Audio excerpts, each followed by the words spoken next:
இறைவா, 4-5 தொழில் தொடங்கி நல்லபடியா போகல. இந்த தொழிலாவது நல்லபடியா போய் நல்ல லாபத்தை கொடுக்கணும் இறைவா. கொடுக்காதுங்க, இதுவும் உங்களுக்கு நஷ்டத்தான் கொடுக்க போகுது. முத தொழில் ஆரம்பிச்சு சாமி கும்பிடுற, இப்படி அபசகுணமா பேசுற அறிவு இல்லாம. அபசகுணமா பேசலீங்க, உண்மையைத்தான் பேசுற.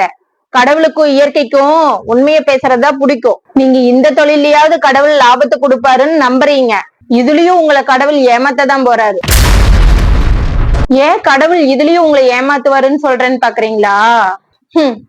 இந்த 6 வருஷமா கார்த்தியனவன் நீங்க ஏமாத்திட்டு இருக்கீங்களே, அதனாலதான். உங்களுக்கே மறந்துடுச்சுல்ல, நல்லா ஞாபகப்படுத்தி பாருங்க. ஒரு 6 வருஷத்துக்கு முன்னாடி ஒரு நாள் திடீர்னு எனக்கு உடம்பு சரியில்லை. நம்ம கையில அன்னைக்கு சுத்தமா பணமும் இல்ல. அந்த சூழ்நிலையில கார்த்தியனாவுக்கு போன் பண்ணீங்களே, நைட் 10 மணிக்கு நம்ம வீட்லயே கொண்டு வந்து 10,000 ரூபாய் பணம் தானே குடுத்துட்டு போனாங்களே, ஞாபகம் இருக்கா? கார்த்தி, கார்த்தி, என் ஒய்ஃபுக்கு திடீர்னு நல்லா கார்த்தி, ஹாஸ்பிட்டல் கூட்டிட்டு போகணும். என் கையில ஒரு பைசா இல்ல கார்த்தி.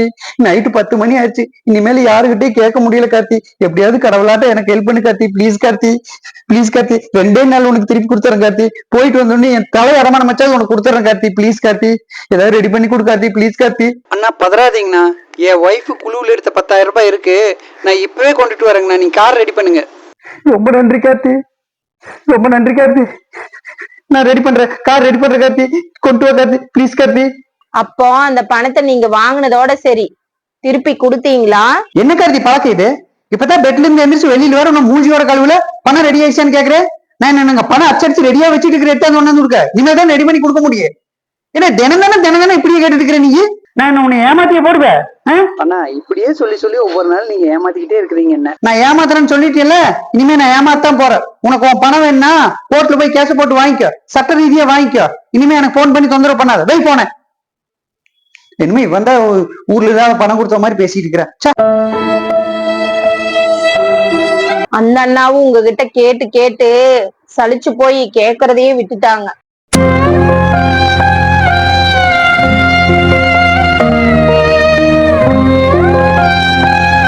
யோசிச்சு பாருங்க, அந்த சூழ்நிலையில அந்த அண்ணா நம்மளுக்கு பணம் கொடுக்கலனா நம்ம வாழ்க்கையே மாறி இருக்குங்க.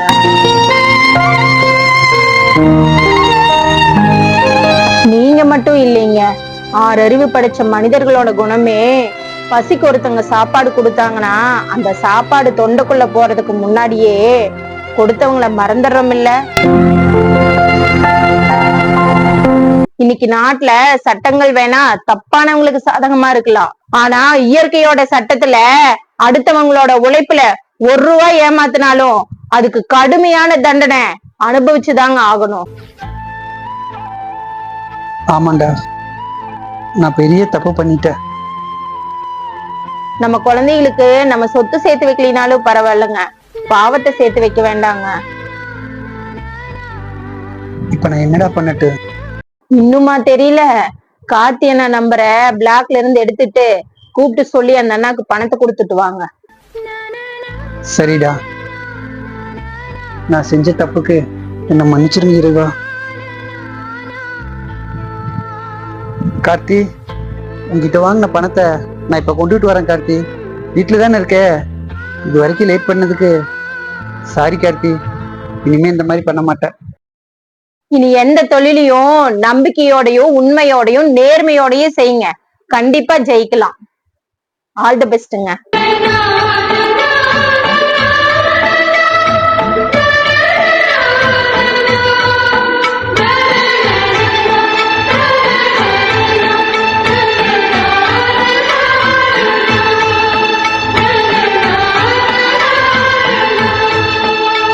நாம் ஒருவரை ஒருமுறை ஏமாற்றினால் இறைவன் நம்மை ஒவ்வொரு முறையும் ஏமாற்றிக் கொண்டே இருப்பார்.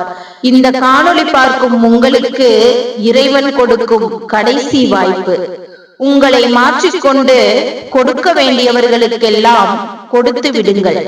இறைவன் கொடுப்பார் உங்களுக்கான வெற்றி கனியை.